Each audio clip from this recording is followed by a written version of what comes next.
Inovator seluruh Indonesia, jumpa lagi kita di Head to Head, bongkar strategi inovasi yang disponsori oleh Badan Strategi Kebijakan Dalam Negeri, Kementerian Dalam Negeri Republik Indonesia. Head to Head mencoba membongkar, mendalami, mencermati hal-hal yang menjadi praktek baik yang dilaksanakan oleh berbagai perangkat daerah pada pemerintahan daerah, yang bisa kita angkat keunikannya, originalitasnya untuk bisa ditransfer kepada daerah yang lain. Melalui podcast ini kita akan coba membongkar melalui program Head to Head ini inovasi sekretariat DPRD. Kita mengetahui sekretariat DPRD berdasarkan indeks inovasi daerah tahun 2022 dan 2023 itu sangat minim sekali, dan kita sangat menyadari tugas dan fungsi sekretariat DPRD bagaimana menjadi jembatan antara eksekutif dan legislatif. Ini tentu memerlukan berbagai perubahan terobosan yang memang bisa diterima oleh eksekutif maupun di legislatif. Pada sore hari ini kita sudah kedatangan bintang tamu kita yang sangat istimewa, kalau boleh saya bilang, ya. Beliau adalah Sekretaris DPRD Provinsi Maluku Utara, yakni Bapak Dr. Abu Bakar Abdullah. Kita sebut saja Bung Aka, biasa dipanggil Bung Aka, familiarnya Bung Aka, yang nanti akan bercerita kepada kita bagaimana inovasi yang dilakukan di Sekretariat Dewan Provinsi Maluku Utara. Berdasarkan data indeks, ada 17 inovasi dari Provinsi Maluku Utara, 4 diantaranya adalah dari Sekretariat Dewan. Nah, pada sore hari ini sudah hadir beliau di hadapan kita untuk kita coba bongkar ya, inovasi apa saja yang beliau lakukan dan bagaimana cara beliau, teknik beliau, seni beliau dalam membridging budaya inovasi khususnya di perangkat daerah yang beliau pimpin. Sudah hadir. Bagaimana, Pak? Sehat? Alhamdulillah. Pada hari ini dengan wajah yang ganteng, gagah, awet muda karena sering berinovasi, ya. Bagaimana membridging budaya inovasi di organisasi yang beliau pimpin, yaitu Sekretariat DPRD Provinsi Maluku Utara, sampai bisa melahirkan ide-ide yang menurut saya itu unik dan perlu kita bongkar bagaimana strategi untuk melakukan ini. Dan ini bukan perkara yang gampang. Ya. Artinya orang lain tidak bisa merubah orang lain, tapi orang lain bisa mengajak kita berpikir untuk melakukan perubahan. Pada sore hari ini kita ingin bongkar 4 inovasi, dan inovasi apa lagi nih pengembangannya ke depan yang dilakukan oleh Sekretariat DPRD Provinsi Maluku Utara. Kami meyakini berdasarkan data indeks, ya, inovasi dari Sekretariat Dewan itu cukup minim, Pak. Sangat minim sekali. Sedikit yang banyak bisa melakukan hal-hal baru, karena memang kita, kalau kita lihat, jabatan Sekretaris DPRD ini semi politis. Dia adalah jembatan antara eksekutif dengan legislatif. Nah, ini bermain di dua alam yang berbeda ini memang membutuhkan seni yang luar biasa. Baik, untuk mendalami apa yang dilakukan oleh, kita panggilnya Bung Aka ya. Siap. Kalau panjangnya Dr. Abu Bakar Abdullah. Dipanggil Bung Aka. Kita panggil Bung Aka aja. Siap. Ya. Kita akan mendalami apa yang beliau lakukan, bagaimana trik beliau, bagaimana cara beliau, bagaimana seni beliau membridging budaya inovasi di Sekretariat Dewan. Dan itu tantangannya luar biasa. Mungkin dari Dewan sendiri, bisa jadi dari eksekutif sendiri. Nah, kira-kira nih Pak Bung Aka nih, apa isu-isu terkait dengan tusi dan masalah yang dihadapi oleh Sekretariat Dewan di Provinsi Maluku Utara ini sampai harus melakukan inovasi? Pertama, inovasi itu sebetulnya inheren dengan kemanusiaan kita. Yes. Jadi kalau dia memastikan diri sebagai seorang manusia, mestinya dia harus mulai untuk berinovasi. Ya. Saya kira itu yang pertama kita mengintroduksi mindset di pegawai kita. Dan memang tadi sudah dikatakan oleh Bang Peter, memang inovasi di sekretariat DPRD itu agak unik-unik dikit lagi kira-kira. Di dua alam soalnya. Karena kita mau mendesain sesuatu yang bisa memastikan untuk kepraktisan implementasi tugas dan fungsi kedewanan. Jadi kita bikin di satu tempat, tetapi secara fungsional mereka bisa menerima secara baik. Ya. Dan itu punya tantangan, karena apa yang kita pikirkan bisa kita lakukan, tetapi bagi mereka saya kira dengan latar belakang dan keadaan mereka belum tentu direspon secara baik. Jadi memang harus kita butuh strategi yang sifatnya adaptif, yang memungkinkan apa yang kita desain, apa yang kita rancang itu bisa digunakan atau dipakai, diimplementasikan oleh dengan pendekatan-pendekatan baru pastinya ya Pak ya. Kalau di OPD-OPD lain saya kira tidak menafikan, tetapi apa yang dipikirkan dibikin dan bisa dijalankan. Tapi kalau di sekretariat DPRD yang kita pikirkan itu memang kita harus membangun satu frekuensi yang harus ketemu dulu antara pihak sekretariat yang menjadi supporting system dengan DPRD yang melaksanakan tusi kedewanannya itu. Jadi terbangun dulu frekuensinya untuk ketemu di situ. Berarti harus mengerti kebutuhan, memahami masalah yang dihadapi, bagaimana kelancaran pelaksanaan tugas itu supaya lebih efektif dan efisien gitu ya Pak ya? Iya, jadi kayak satu sisi kita pengen nih bahwa nanti pada tugas-tugas Dewan terkait dengan pembentukan perda, pembentukan penganggaran dan kontrol, kita ingin mendorong atau mensupport tugas-tugas itu dengan mencoba mengintroduksi inovasi, dengan introduksi hal-hal yang sifatnya kebaruan.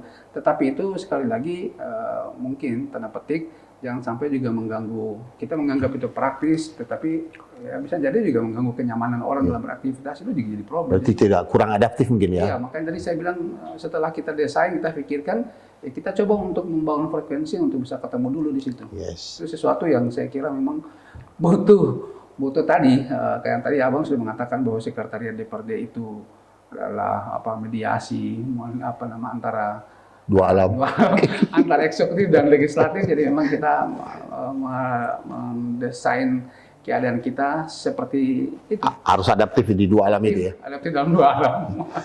Baik Pak, kira-kira nih Pak, ini lanjut nih, ini semakin menarik nih. Sejak kapan sih Bapak berpikir saya harus melakukan perubahan di situ? Apa kondisi yang memicu itu? Kira-kira masalah terbesarnya apa sih? Bukan berarti membedakan antara sekwan yang dulu dengan sekarang itu. Apa kira-kira yang memacu Bapak sehingga Bapak mau ya kita harus melakukan perubahan ini? Iya, ini memang pertama memang ada tren dunia yang semakin mengharuskan kita untuk melakukan transformasi. Jadi cara-cara kita untuk melakukan adaptasi terhadap perubahan dan perkembangan kira-kira. Jadi ada kebutuhan kebutuhan organisasi sekaligus cara kita merespon dinamika dan perkembangan.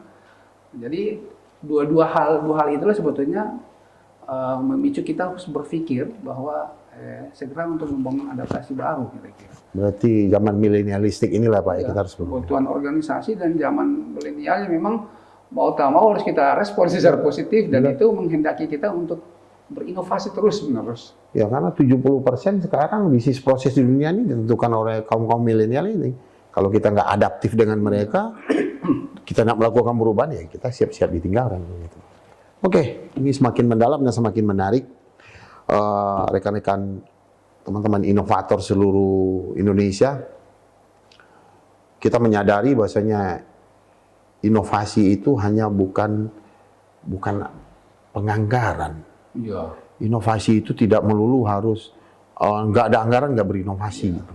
Tapi inovasi itu sebenarnya sudah ada di dalam program dan kegiatan yang diusung oleh OPD.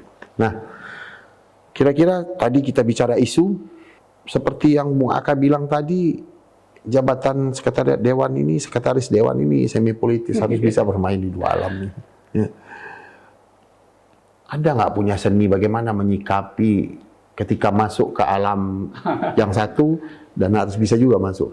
Ada nggak kira-kira seni atau trik yang harus, apakah dengan menjalin komunikasi atau mungkin ada hal lain mungkin yang lebih unik nih di Maluku Utara? Iya. Pertama memang secara konstitusional Undang-Undang 23 itu mengisyaratkan ke kita bahwa pemerintahan daerah itu ada kepala daerah dan ada DPRD. Dua-dua memiliki kesetaraan yang seimbang dan secara fungsional dua-dua harus berkolaborasi. Ya. Nanti pada saat pelaksanaannya DPRD mengambil posisi melakukan kontrol, sementara eksekutif dalam posisi sebagai eksekutor. Nah, sehingga memang sekretariat DPRD yang memberikan support terhadap tugas-tugas DPRD itu, kalau umpama kita banding-bandingkan kira-kira begini. Eksekutif itu ada kepala daerah dan ditopang oleh kurang lebih 30 OPD atau lebih dari itu kira-kira. Sekretariat DPRD atau di DPRD itu ada 45 seat di Akami atau bahkan tempat lain bisa lebih, tapi ditopang oleh 1 OPD. Ya. Sekretariat DPRD. Nah, jadi kita sebetulnya menghadapi tantangan yang besar sekretariat DPRD itu. Karena dengan 1 OPD dalam hal ini sekretariat, dia harus menjadi artikulasi terhadap tugas dan fungsi DPRD itu. Ya. Fungsi legislatif ya? Iya. Belum lagi secara latar belakang keanggotaan juga sangat variasi, sehingga memang kita membutuhkan pendekatan-pendekatan yang baik untuk mengimplementasikan gagasan besar tentang inovasi itu. Di pendekatan-pendekatan, dan saya kira sepanjang ini anggota DPRD di tempat saya juga memberikan respon yang positif. Positif ya Pak terhadap perubahan? Iya, terhadap perubahan-perubahan yang kita kehendaki, karena itu bisa kita lihat beberapa inovasi yang kita dorong pada periode pertama kemarin. Kita mencoba mendorong untuk efektifnya penyerapan aspirasi. Waktu itu masih by manual melalui ruang atau kita menyebut dia forest aspirasi. Nah, itu diberikan dukungan secara maksimal. Nah, cuma karena itu masih bersifat manual, tidak didigitalisasi dia, sehingga memang belum mampu menjangkau secara luas. Apalagi Provinsi Maluku Utara yang adalah provinsi kepulauan, itu bagi mereka yang berada jauh dari pusat-pusat ibu kota, dari Sufifi dan dari Ternate, itu sulit sekali untuk mengakses aspirasinya masuk ke DPRD. Karena itu pada periode berikutnya itu kami desain untuk menggunakan aplikasi. Tetapi ini masih pengembangan terus menerus. Agar supaya masyarakat secara keseluruhan dari 800 sekian pulau di Maluku Utara yang dihuni, 60 sekian yang dihuni oleh masyarakat itu dapat mendapatkan akses untuk menyampaikan aspirasi kepada DPRD. Ya. Karena aspirasi bagi DPRD itu sesuatu yang sangat penting untuk menyeimbangkan proses perencanaan di eksekutif, menyempurnakan dan melengkapi rancangan-rancangan dari RKPD di pemerintahan daerah, di eksekutif itu dilengkapi, disempurnakan dengan aspirasi yang diterima oleh anggota DPRD. Karena itu memang harus dibuka ruang dan akses yang maksimal kira-kira begitu. Cukup berat juga ya, cukup berat ya tugas. Kita ingin memikirkan bahwa dengan keadaan seperti itu ada aspirasi yang bisa dilakukan dan memberikan ruang kepada masyarakat menyampaikan aspirasi dengan biaya yang relatif bisa dikendalikan. Artinya kalau setiap saat menunggu anggota DPRD dengan kesibukannya dia harus turun ke lokasi, ke tempat sasar tertentu dan reses dan lain sebagainya. Ini kan sebetulnya ke depan kita memikirkan hal-hal seperti itu, jadi ada efisiensi yang luar biasa juga kalau itu bisa. Tapi ini masih dalam pengembangan yang kita coba secara bertahap lah. Ya, kalau di inovasi kan memang salah satu syaratnya dia harus sustain, harus berkelanjutan. Ya. Dalam inovasi mungkin kalau orang bijak bilang jika sesuatu itu tidak pernah gagal, itu belum inovatif. Artinya memang ini adalah usaha yang harus continue ya Pak. Nah, ini semakin menarik nih. Kita mulai masuk ke inovasi nih Pak. Saya lihat menarik juga ada, kalau kita lihat tusi kedewanan dikaitkan dengan tusi kehutanan, masalah aspirasi yang Bapak ungkapkan tadi menjadi sesuatu yang menjadi masalah, apalagi mungkin baru pindah ke ibu kota baru ya, dengan infrastruktur yang masih sedang dalam pembangunan, ya ini tentu membutuhkan effort yang besar, pembiayaan yang besar. Jadi mungkin Pak Sekwan berpikirnya di situ bagaimana supaya ini efektif dan efisien, membantu DPRD menyiapkan media opsi bagaimana orang tetap menyampaikan aspirasi yang notabene juga Maluku Utara provinsi kepulauan. Ya. Nah, saya masuk nih, saya melihat dari indeks nih Pak, indeks inovasi. Ada inovasinya pohon emas. Apa ini pohonnya dari emas atau dicat emas atau ini merupakan sebuah ini nih kiasan.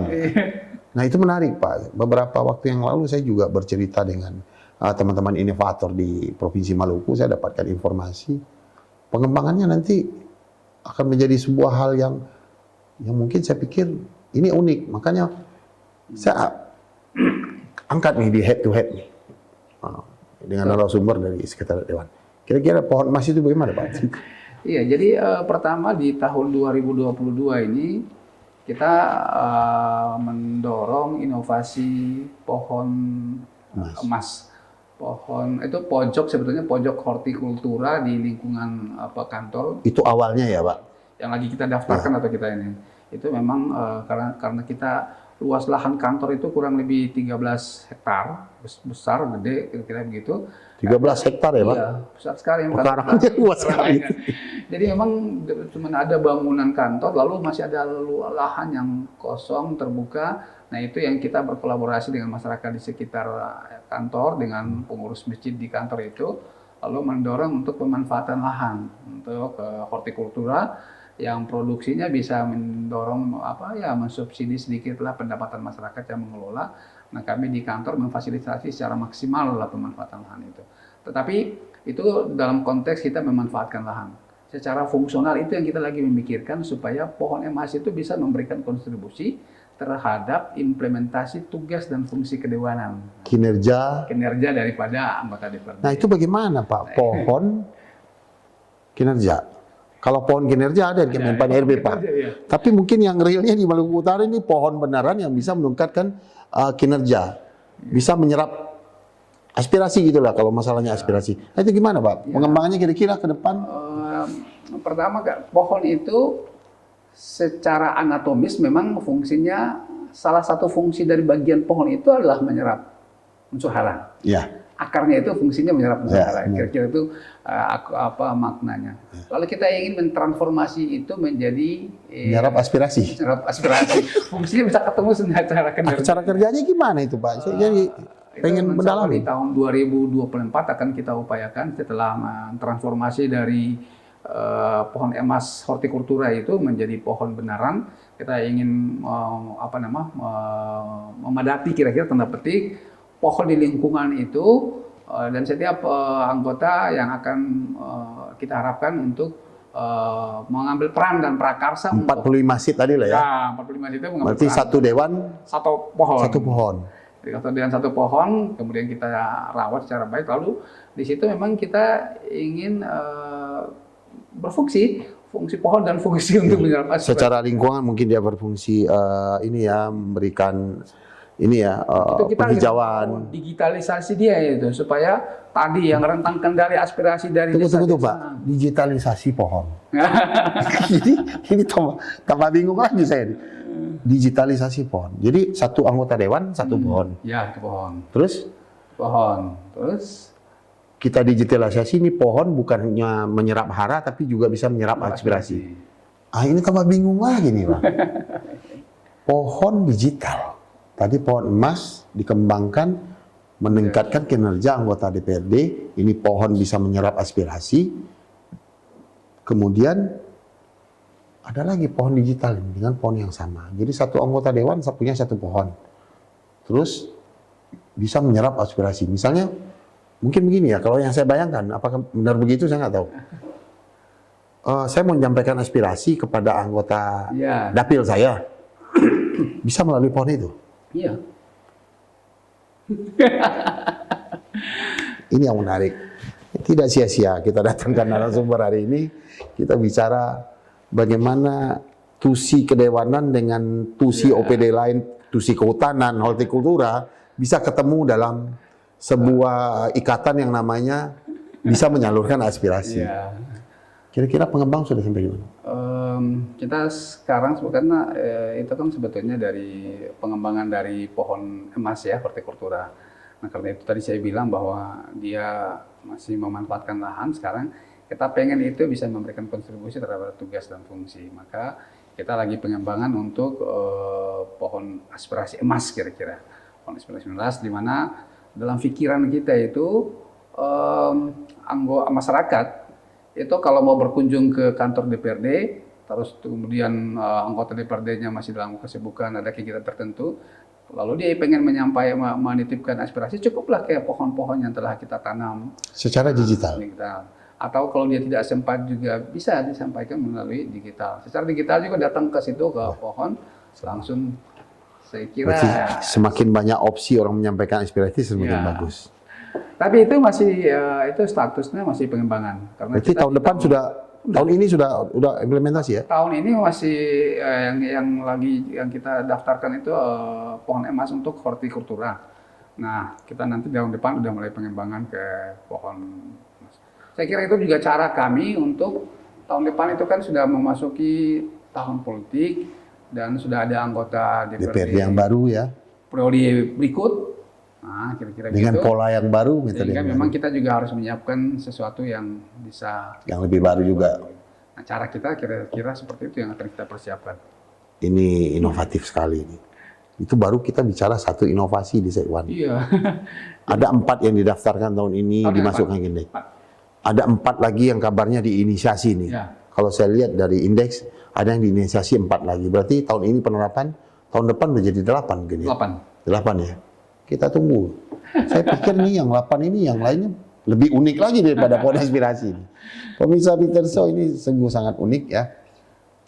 Pohon bisa menyampaikan aspirasi itu. Saya kebayangnya Pak, kalau orang demo ke DPRD, tinggal cari pohon kan Pak. Bisa sampaikan unek-uneknya di situ ya. Bisa sampaikan aspirasinya ya. Luar biasa. Luar biasa. Jadi memang jadi nanti dia bisa banyak fungsi. Tadi pertama saya kan lahannya cukup luas. Kita ya isu lingkungannya kita penuhi, kepentingan anggota dewan untuk penyerapan aspirasi kita kinerja dewan juga penuhi. Ya. Dan itu semua hal aspirasi masyarakat bisa disampaikan. Nah, bisa itu jadi perpustakaan juga Pak? Bisa.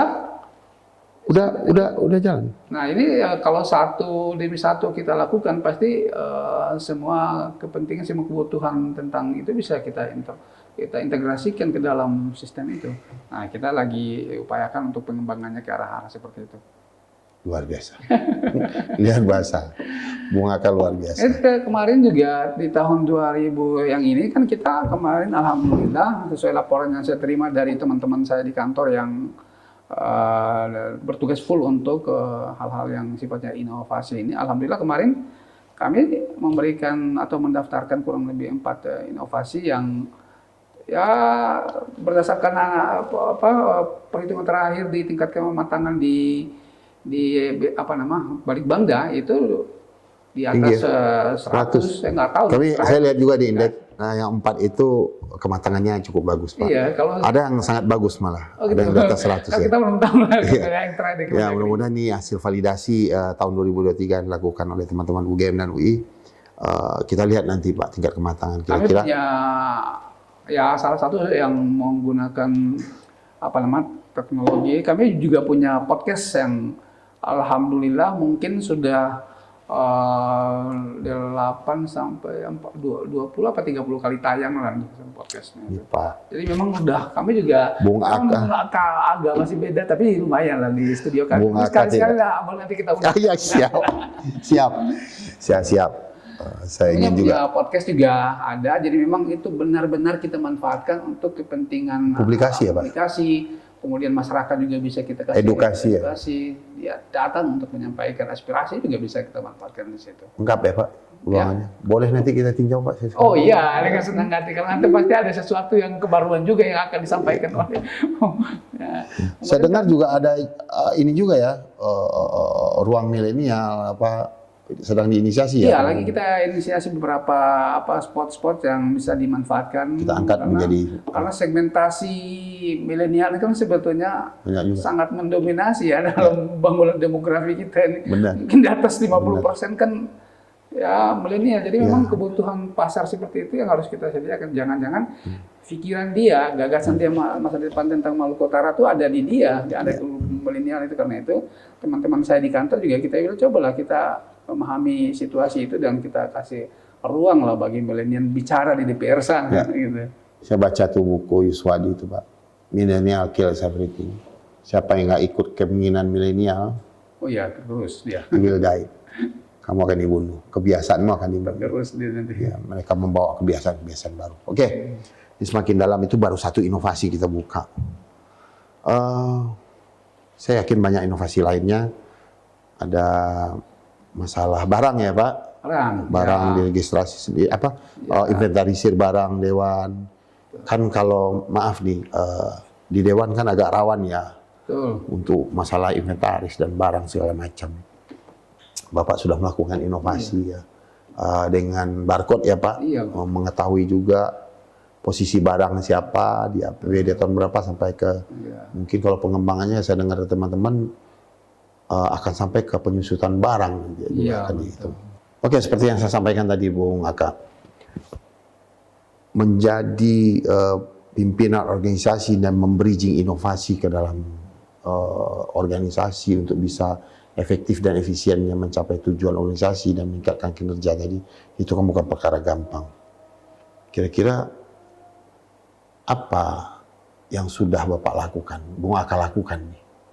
Kan banyak tuh masalahnya, merubah manusianya, kapasitas SDM-nya bagaimana, apa yang sudah Bung Aka lakukan?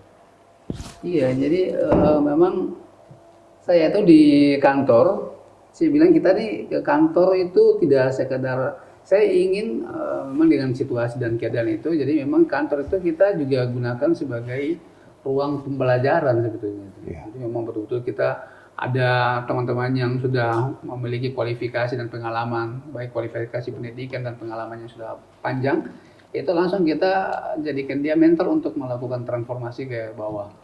Transfer of knowledge lah ya. Dan kalau secara formal memang kita juga secara reguler juga sering bekerja sama dengan perguruan tinggi di daerah, dan beberapa kali lah pegawai saya itu saya ajak untuk pergi ke kampus. Ada di kampus di Universitas Hairun, kemudian kampus Universitas Muhammadiyah, itu saya ajak seluruh pegawai. Kalau saya dalam rangka peningkatan kapasitas pegawai itu jarang sekali saya memanfaatkan hotel kalau di daerah itu.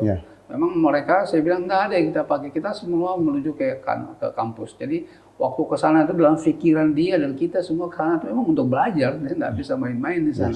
Jadi kita pilihnya memang ke kampus. Dan karena itu kita beberapa disupport dari akademisi dari kampus itu untuk memberikan supporting ke kita juga. Nah, itu yang kita lakukan dalam rangka peningkatan kapasitas dari pegawai kita.